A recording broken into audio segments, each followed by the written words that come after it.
అందరికీ welcome to my channel. ఈరోజు నేను టమాటా రైస్ చేస్తున్నాను. ఫస్ట్ గరం మసాలా వేసుకోవాలి. మసాలా వేగాక ఉల్లిగడ్డ కొంచెం వేగాక పుదీనా కొత్తిమీర వేసేసుకోవాలి.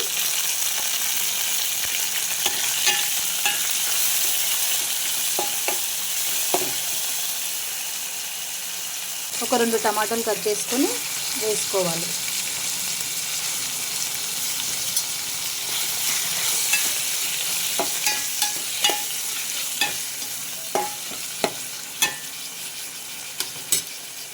అంతలోపు రైస్ను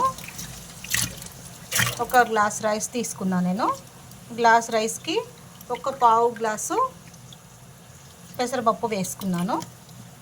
ఇవి మావి బియ్యం పట్టించినవండి, కొంచెం సింగిల్ పాలిష్ ఇవి రైస్. ఇవి బియ్యం కడిగి పెట్టేసుకున్నాను.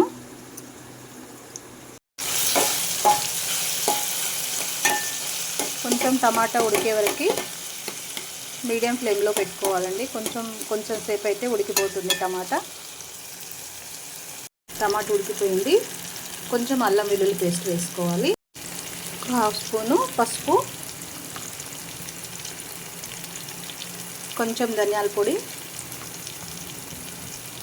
1 స్పూన్ కారం, 1 స్పూను గల్లుప్పు వేసుకోవాలి. కలిపేసుకోవాలి. ఇది కొంచెం వేగాక వాటర్ పోసుకోవాలి.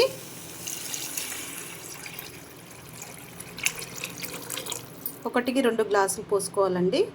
నేను 2.5 పోసుకున్నాను, పెసరపప్పు వేసాను కదా అందుకోసమని. ఇది మంచిగా మరిగాక రైస్ వేసేసుకోవాలి. మరిగిందండి వాటరు, తర్వాత ఈ రైస్ వేసేసుకోవాలి. రైస్ వేసేసుకున్నాను.